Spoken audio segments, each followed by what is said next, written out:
ما هو الأسفلت؟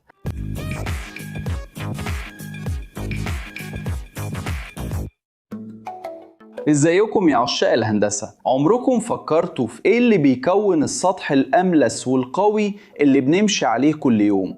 الأسفلت موجود في حياتنا بشكل كبير لدرجة إننا ساعات ما بناخدش بالنا منه، بس من غيره حركتنا والبنية التحتية بتاعتنا كانت هتكون مختلفة تماما. وراء الطبقة اللي شكلها بسيط دي في تاريخ قديم جدا وعمليات كيميائية معقدة وهندسة دقيقة. بس في الآخر إيه هو الأسفلت؟ يلا نكتشف مع بعض الخلطة دي اللي بتشكل العالم الحديث. من الناحية التقنية الأسفلت هو مادة رابطة أصلها عضوي مكونة أساسا من البيتومين، وده مادة سودة ولزجة جدا وبتلزق قوي، ومعاها كمان ركام معدني زي الرمل أو الزلط أو الحصى. البيتومين اللي بيشتغل زي الصمغ في الخلطة هو ناتج من البترول، أو ممكن يتلاقي في حالته الطبيعية في بعض أماكن العالم. كيميائيا البيتومين هو خليط معقد من الهيدروكربونات ذات الوزن الجزيئي العالي، وبيحتوي بشكل أساسي على الكربون والهيدروجين، وكمان فيه كبريت وأكسجين ونيتروجين. هو ملوش صيغة كيميائية واحدة لأن تركيبه بيختلف حسب مصدر البترول، لكن تركيبه بيتحدد بجزيئات زي الأسفلتينات اللي بتديله الصلابة والمالتينات اللي بتديه المرونة.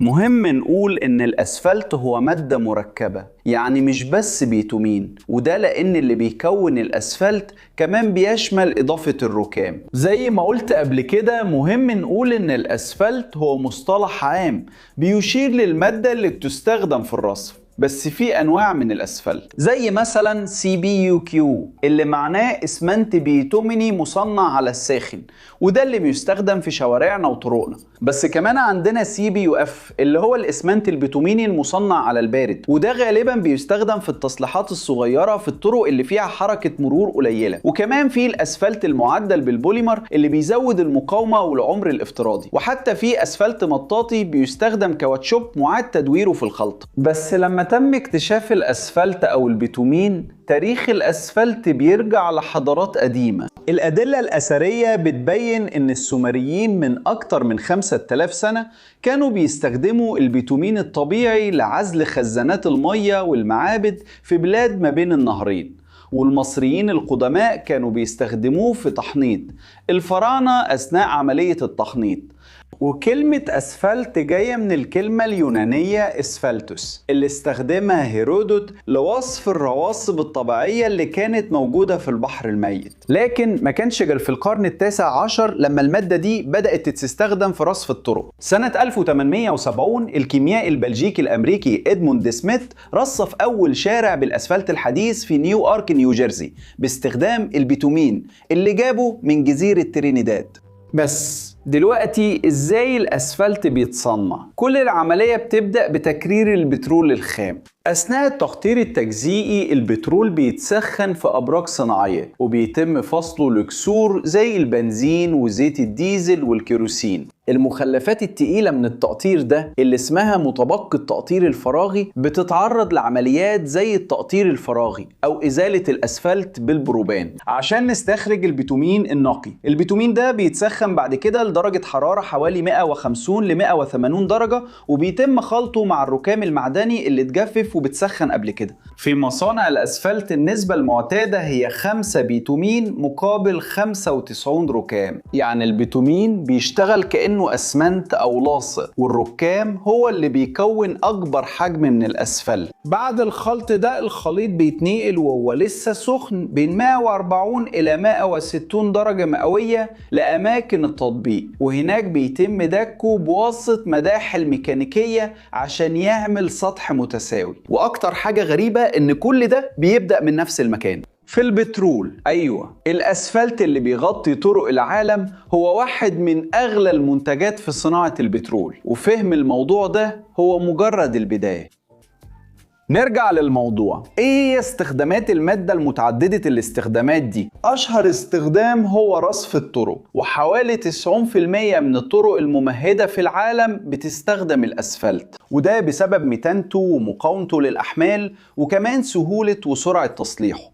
بس استخداماته مش بتقف عند كده. في مجال البناء، الأغشية أو اللفائف الأسفلتية ضرورية لعزل الأسطح، الأساسات والأنفاق ضد المية. هنا مهم نفهم إن اللفافة الأسفلتية مش هو الأسفلت نفسه، لكنه بيحتوي على نفس المادة البيتومينية اللي بتستخدم في الأسفلت في المطارات. الأسفلت عالي الأداء بيستحمل وزن التيارات من غير ما يتشوه. في الصناعة، المادة البيتومينية اللي بتستخدم في الأسفلت بتستخدم كمان في تغطية الأنابيب والخزانات التخزينية ضد الانفجارات. وبرضه هنا أنا بقول إنه مش الأسفلت نفسه، لكن هو المادة الرابطة. حتى في السدود والمدافن الصحية هو بيشتغل كطبقة عزل ضد التسربات. بس ليه الأسفلت لسه ملوش بديل؟ طيب، خصائصه الفريدة هي اللي بتفسر سيطرته وانتشاره. هو بيوفر تماسك عالي وبيقلل الضوضاء مقارنة بالخرسانة، وكمان عنده مرونة بتخليه يمتص الصدمات وتغيرات الحرارة من غير ما يتشقق. وكمان هو أكتر مادة بناء بيتم إعادة تدويرها في العالم حسب الجمعية الوطنية لرصف الأسفلت في أمريكا. وأكتر من 99% من الأسفلت اللي بيتشال أثناء الإصلاحات بيتم إعادة استخدامه في خلطات جديدة. ابتكارات زي WMA أو الأسفلت الدافئ اللي ممكن يتصنع في درجات حرارة بين 20 ل 40 درجة، ودي درجات أقل من الأسفلت التقليدي، وده بيقلل انبعاثات ثاني أكسيد الكربون. وكمان إضافات زي كاوتش الإطارات المستعملة أو البوليمرات بتزود عمره الافتراضي. مع ذلك التحديات لسه موجودة. الاعتماد على البترول بيخلي الأسفلت حساس لتقلبات الأسعار، وفي أبحاث بتدور على بدائل مستدامة زي البيتومين المستخرج من الكتلة الحيوية أو الطحالب الدقيقة. على فكرة، واحدة من أول أبحاثي كانت عن الأسفلت المعدل بالبوليمر وإزاي هو بيقدر يعزز مقاومة الضغط، وده كان سبب اني اطلع في واحدة من اول مقابلاتي بسبب البحث ده. صيانة الطرق في المناخات القاسية كمان بتحتاج تركيبات خاصة، زي مثلا استخدام البيتومين المعدل بالالاستمرات في المناطق الجليدية. شوف ان الاسفلت اكتر بكتير من مجرد تغطية للشوارع، ده نتيجة آلاف السنين من التطور التقني. نظام غرواني معقد بيوازن بين الجيولوجيا والهندسة، من عزل الخزانات لحد الطرق فائقة السرعة. هو بيبين ازاي المادة اللي شكلها بسيط ممكن تكون أساس ربط الناس ببعض. وطول ما احنا بندور على حلول لمستقبل أكتر استدامة، في حاجة واحدة أكيدة: الأسفلت هيفضل تحت رجلينا وعجل عربياتنا وأحلامنا بالتقدم. لو وصلت لحد هنا وعجبك الفيديو، اشترك في القناة لو لسه مش مشترك، وسيب لايك وفعل الجرس عشان يوصلك كل جديد. ولو شايف ان المحتوى بتاعنا مفيد، فكر تبقى عضو معانا وتساعدنا نكمل وننتج محتوى اكتر على المنصة، وكمان اسمك يبان في فيديوهاتنا. ولو مهتم تعرف الكورسات اللي بنرشحها، امسح الQR كود اللي جنبك او ادخل على اللينك في وصف الفيديو عشان تشوف قائمة الكورسات بتاعتنا، واللي ممكن يرفع السيرة الذاتية بتاعتك لمستوى تاني. طيب، كنت تعرف يعني ايه اسفلت؟ انت تفضل الطرق الاسفلت ولا الخرسانة؟ سيب رأيك في التعليقات. جنبك في خيارين لفيديوهات مهمة لازم تتفرج عليهم عشان توسع معرفتك وتستكشف فضولك. ولو حابب تدعمنا، اعمل لايك واشترك في القناة وفعل الجرس، وفكر تبقى عضو في القناة. ده كان كل حاجة يا عشاق الهندسة. تحياتي ليكم واشوفكم في الفيديو الجاي.